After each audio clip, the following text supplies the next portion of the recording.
पिंपरी चिंचवडमध्ये इंधनाचा तुटवडा निर्माण झालाय अशा काही चर्चा व्हायरल झालेल्या पाहायला मिळतात। सोशल मीडियावरती मोठ्या प्रमाणात तसे काही व्हिडिओ सुद्धा समोर येताना पाहायला मिळतात। मी आता पुण्यातल्याच एका पेट्रोल पंपावरती आहे। इथे जर तुम्ही पाहिलं तर मोठ्या संख्येने पेट्रोल भरण्यासाठी या ठिकाणी गर्दी झालेली पाहायला मिळते आणि कालपासून खरं तर या सगळ्या चर्चा रंगतायत की पुण्यामध्ये पिंपरी चिंचवडमध्ये पेट्रोल डिझेलचा तुटवडा होऊ शकतो। पिंपरी चिंचवडमधले तर अक्षरशः 60% किंवा 70% पेट्रोल पंप बंद आहेत अशाही काही चर्चा सुरू झालेल्या होत्या आणि त्या सगळ्यामुळेच बऱ्याचशा पेट्रोल पंपांवरती खूप गर्दी झालेली पाहायला मिळते। 2 दिवसांपूर्वी 3 रुपयांनी पेट्रोल आणि डिझेल वाढलेलं होतं, त्यामुळे काहींना असंही वाटतंय की आणखी जास्त प्राइस वाढायच्या आतमध्ये आपण जेवढं शक्य आहे तेवढं पेट्रोल भरून ठेवूयात। त्यामुळे कुठेतरी पेट्रोल पंपांवरती गर्दी निर्माण होताना पाहायला मिळते। खरं तर पेट्रोल डिझेल असोसिएशननं असं सांगितलंय सुद्धा की फार काही आपल्याकडे पेट्रोल डिझेलचा तुटवडा नाहीये, मात्र तरी सुद्धा लोकांमध्ये ते एक थोडंसं टेन्शनचं वातावरण अजूनही दिसतंय। सो आपण काही लोकांशी खरं तर बोलणार आहोत आणि त्यांच्याशी बोलून त्यांना या सगळ्यावरती काय वाटतंय हे जाणून घेण्याचा प्रयत्न करणार आहोत। काका, सध्या पेट्रोल डिझेलचा तुटवडा पुणे पिंपरी चिंचवडमध्ये होतोय असं वाटतंय, प्राइस सुद्धा वाढलेले आहेत, एकंदरीत सर्वसामान्य नागरिक म्हणून काय भावना आहेत तुमच्या? काय जसं आहे तसं सामोरं जावं लागतंय प्रश्नांना, बाकी काय आता बोलू शकतो। परवडतंय का आता पेट्रोल डिझेल टाकणं? नाही परवडत तर नाही, पण आता देशाची पातळी बघितली तर आपल्या ह्याच्यात तरी 106 आहे, पाकिस्तानमध्ये 104-5 चाललंय, 405। मग आता आहे त्याला सामोरं जावं लागतंय। जे आहे ते बरं आहे म्हणायचं आणि चालायचं असं एकंदरीत परिस्थिती आहे। अशाच भावना आहेत सगळ्या नागरिकांच्या। आणखीन काही लोकांशी बोलण्याचा प्रयत्न करणार आहोत। काका, काय वाटतंय, पेट्रोल डिझेलचे भाव गगनाला भिडतायत, 2-3 रुपयांनी पेट्रोल वाढलेलं आहे आणि त्यात कमी सुद्धा पडायला लागलंय, त्यामुळे इतक्या मोठमोठ्या रांगा लागतात पुणे आणि पिंपरी चिंचवड मधल्या पंपांवर।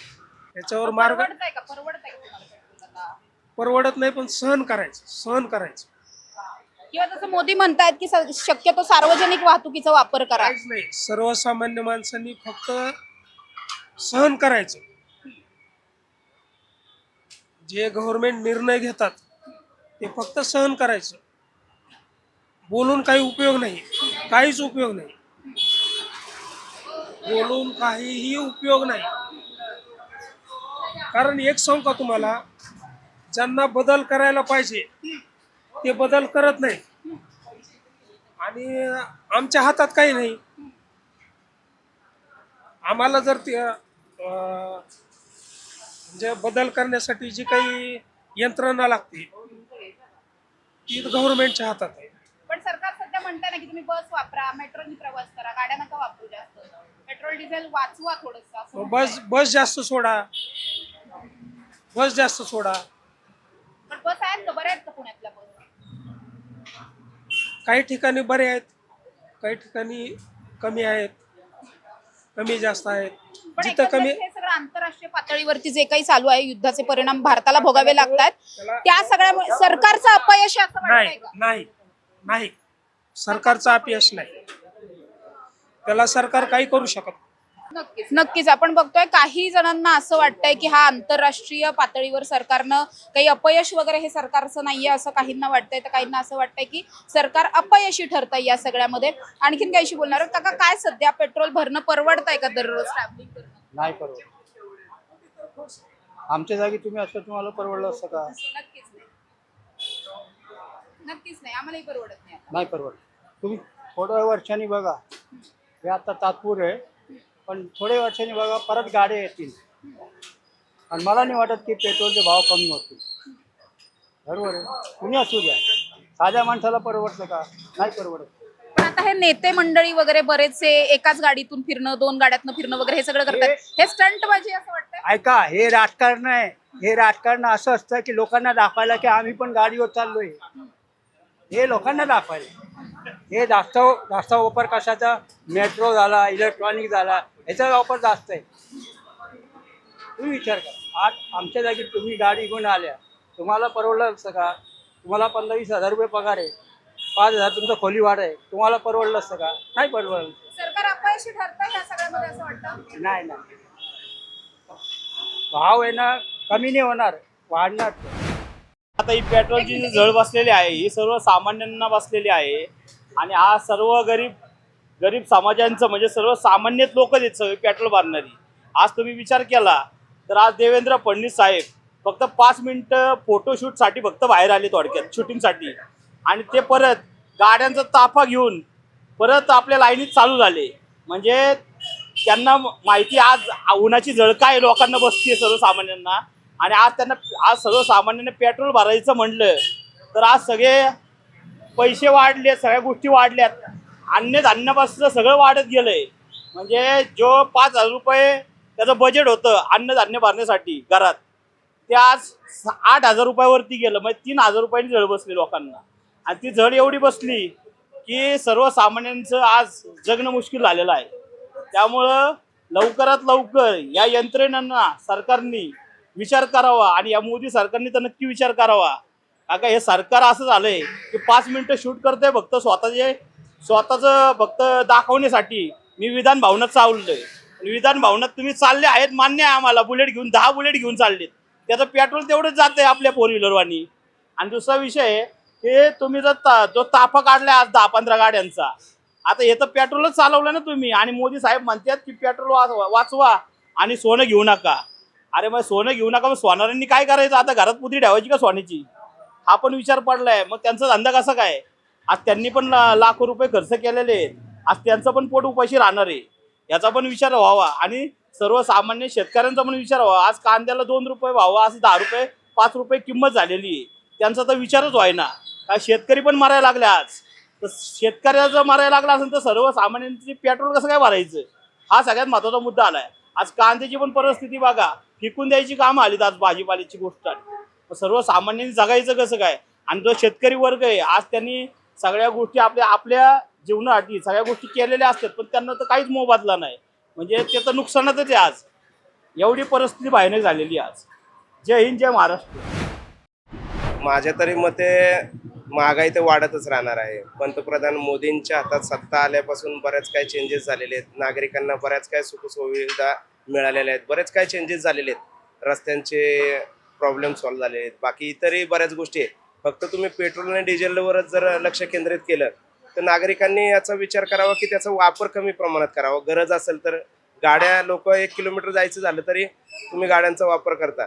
तो जर तुम्ही काही केलं नाही तर आता हार्ट अटॅक सारखे आजार जे आहेत, ब्लड प्रेशर वगैरे, त्याच्यामुळे हार्ट अटॅक येतात. त्यामुळे त्या आजारांवर पण आळा राहील, तुमचं शरीरही चांगलं राहील, तंदुरुस्त. आणि इतर जुनी वाहने, सायकल वगैरे चालू करा. सायकलचं शहर म्हणून पुणे शहर ओळखलं जायचं, परंतु सायकल ट्रॅक केलेला आहे, पण त्या सायकल ट्रॅकवर एकही सायकल दिसत नाहीये. मग ही मोठी खंत आहे. असं म्हणणं आहे की मोदींनी जे काही आवाहन केलं त्याला आपण सहकार्य केलं. हो, भारत देशाचं नेतृत्व जर मोदी करतात तर ते मोदींना आपण त्यांच्या आव्हानालाच साथ देऊन आपण त्या पद्धतीने वागलं पाहिजे. विनाकारण गाड्यांचा ताफा फिरवणं किंवा पेट्रोल नासवणं, फिरवतात आणि भाजपचेच फिरवतात. जे कारण असेल तरच ते फिरवत असणार ना. त्यांना कारण नसतील तर विनाकारण फिरले असते का? ते घरातच बसले असते ना. नेते असल्यामुळे काही ठिकाणी जायला लागतं, वेळेचं त्यांना बंधन असतं, त्यामुळे ते नेते जाणारच ना गाड्या घेऊन. गाड्यांचा विषय कसा असतो? परदेशवारी करू नका असं म्हटलेले मोदी स्वतःच परदेशवारीवर सध्या गेलेले आहेत, त्याविषयी काय वाटतं? मोदी म्हणजे एक लक्षात घ्या तुम्ही, आता मोदींनी जे आवाहन केले त्याला माझं काही दुमत नाहीये, त्याला मी साथच देणार. परंतु मोदींनी आवाहन केलंय, परंतु त्यांना जर बाहेरच्या बऱ्याच देशांची काही करार करायचे असतील, काही चांगल्या गोष्टी जर करायच्या असेल तर मोदींना जावं लागणार ना. इथं घरात बसून काय होणार? भारतामध्ये काय करणार? टाळ कुटत बसणार का ते? बाहेरच्या 4 देशांची संपर्क, हे चुकीचं आहे. देशाला जर तुम्ही चांगल्या गोष्टी जर मिळवून द्यायच्या असेल तर 4 राज्य, त्या 4 देशांमध्ये फिरल्याशिवाय तुम्हाला समजणार आहे का? करार केल्याशिवाय समजणार आहे का? त्यांच्या काय अपेक्षा आहे ते बघितल्याशिवाय समजणार आहे का? नाही तर विनाकारण काय मोदी फिरतात, मोदी एकटेच फिरतात हे दिसतंय तुम्हाला, बरोबर? हे कोणासाठी फिरतात? त्यांना कोणासाठी ठेवायचंय? कोणासाठी काय करायचंय? म्हणजे जेवढे काही निर्णय घेतलेले आहेत हे लोकांच्या हितासाठीच घेतलेले आहेत त्यांनी. आणि एकमेव मोदी असा नेता आहे की संपूर्ण जगावर त्यांचं प्रभुत्व आहे, की जगातल्या सर्व नेत्यांपैकी आपल्या भारत देशाच्या पंतप्रधानांना सर्वात जास्त मान आहे. कारण त्यांची कार्यशैली म्हणा किंवा इतर संपर्क जो आहे बऱ्याच देशांशी त्यांनी ज्या वाटाघाटी केलेल्या आहेत तो एकदम परफेक्ट असल्यामुळं कसं आहे, देशामध्ये आज मोदींच्या नावाने बरंच काय चांगल्या गोष्टी घडत आहेत. त्यामुळे माझं तर मत आहे पेट्रोल डिझेल वाढतच राहणार आहे. तुम्ही आता 20-25 वर्षापूर्वी जर विचार केला तर 10 रुपयाने पेट्रोल होतं. आता 106 रुपये 90 पैसे काय झालेले आहे. इतक्या वर्ष का कोणी काय ओरडलं नाही. आता हे संकट आले, संकटातून सावरण्यासाठी तुम्हाला जर आवाहन केलं जातंय तर तुम्ही आपण मूर्खपणासाठी का बोलताय असं की महागाई झाली, पेट्रोल मिळत नाही, डिझेल मिळत नाही. आता त्यांनी सगळी सुविधा केलेल्या आहेत. आता पेट्रोल जर तुम्हाला मिळवायचं असेल तर काही बाहेरच्या देशातले जे पंतप्रधान असतील, राष्ट्रपती असतील, त्यांच्याशी करार करून मग आपल्याला अजून पुरवठा वाढवण्यासाठी गेले असतील. ते याचाही विचार झाला पाहिजे ना. तुम्हाला उठसूट झालं, मोदींनी आवाहन केलं आणि मोदीच गेले, हे काय म्हणजे घरातला मुखिया जो आहे त्याला आता त्यांनी ठरवलं की बाबा 4 दिवस काही खायचं नाही, काय नाही, तुम्ही सगळे घरातच बसणार, पण मुखिया जर बाहेर गेला नाही तर तुम्ही खाणार काय. आपण बघतोय भाव पेट्रोल डिझेलचे कमी होऊ शकत नाही, ते वाढतच राहतील आणि त्या सगळ्याचा हा फटका जो आहे तो सर्वसामान्य नागरिकांना बसतोय असं एकंदरीत इथल्या सगळ्याच पेट्रोल भरण्यासाठी आलेल्या पुणेकरांचं म्हणणं आहे. आणि अर्थातच पुणेकर या सगळ्यामुळे प्रचंड व्यथित आहेत असं एकंदरीत दिसून येतंय.